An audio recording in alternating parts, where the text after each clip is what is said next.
Palworld is scratching an itch I thought nothing ever would. As someone who's been tired of both the typical Pokemon and even recent Digimon gameplay loop, as well as how oversaturated the former is, this game is genuinely a surprise and more fun than either have been for me personally since probably the DS era. From the second I saw this game, I was morbidly intrigued, and I couldn't help but take a deep dive into this one.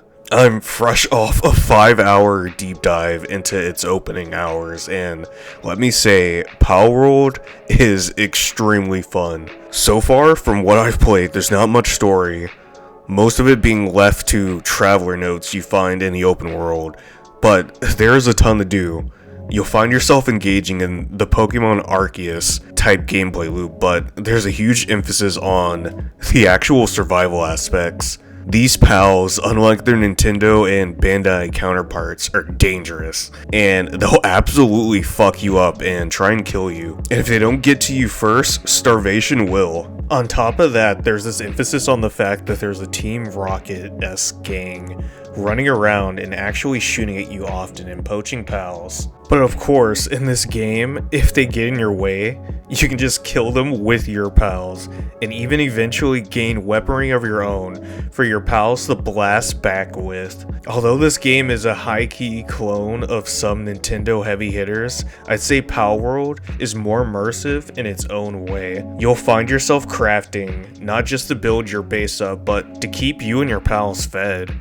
Emphasis on that last part because you actually have to worry about them getting hungry or they won't work for you. Your pals are actually your animal slaves who you capture and force to work, and they produce materials for your survival and theirs. And it's this aspect of the game that's made it so fun for me so far. It reminds me a lot of the Don't Starve gameplay loop, with the addition of having to fight and capture mons. The bulk of my time was actually spent farming and building up a Mark 1 base that I leave a bunch of capture pals at to farm resources for me, so I can focus on capturing even more powerful pals and getting my team stronger. I don't mean for this to become a rant about the mon genre, but I think deep down a part of me wanted something like this. Despite how cute and adorable and cool looking these creatures are, this is really the mature next evolution of what Pokemon should be, down to having a beautiful new world to travel and actually actively fight pals up close and personal. It's almost a realistic take on what Pokemon was,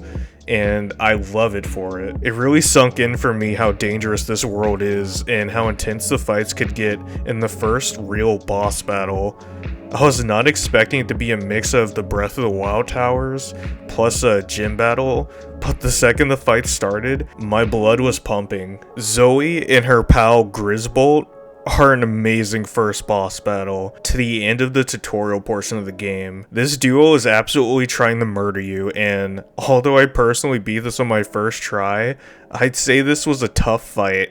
I couldn't imagine doing this unprepared. I got lucky and just happened to unlock one of my pal's abilities that allowed me to have them out as well as a secondary. It evened the playing field, not gonna lie, cause I was absolutely getting jumped by the camera and Grisbolt because I didn't realize how on my ass they'd be. It really had me sitting up in my seat, to be honest, and I really had to lock in because Zoe and Grisbolt had crazy pressure in the pocket, especially when they were focused on me and not my pals. I was already sold on the game, but this fight sold me even more on the appeal of this world as opposed to the same old Pokemon formula. This game in a lot of ways puts a lot of pressure on you, but it's the good kind that makes you want to get better, build, and absolutely dominate any competition on the island. Plus, the way the pals roam and gang up on you to fight goes absolutely crazy. I had a moment where I was in base and I disturbed a level 34 pal,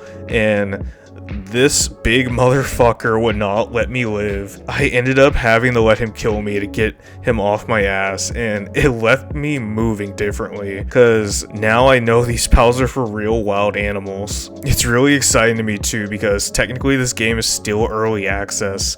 If this is just the foundation, I can't imagine how this game will look in a couple of months or even a year from now, when all the servers are pristine and the crossplay is up. And I'm just talking from the point of view of someone who played solo. I was having mad fun alone already, but I'd imagine playing with a group on one of the servers is a hell of a time, especially teaming up to take on the bosses together. I genuinely can't wait to dive back in for more of this game and discover what else it has to offer. Also, best believe my late game, I'm gonna have a crazy base with strap pals and a couple of shinies hopefully, because supposedly those exist in the game. Palworld is a breath of fresh air in the still Mon subgenre, and I hope the opposition's reaction to this is to step it up and finally try something new maybe. Until then, you can catch me overworking some cute creatures till they pass out. Anyways,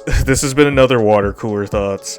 If you enjoyed the game yourself, let me know, and also tell me about a crazy moment you've had so far. And if you haven't played this game yet, I highly recommend it, as it's free as long as you have Game Pass, and that's both on console and PC. So there's absolutely no reason to not at least check it out. If you enjoyed hearing my thoughts, leave a like on the video and subscribe for more in the future. Until next time, y'all.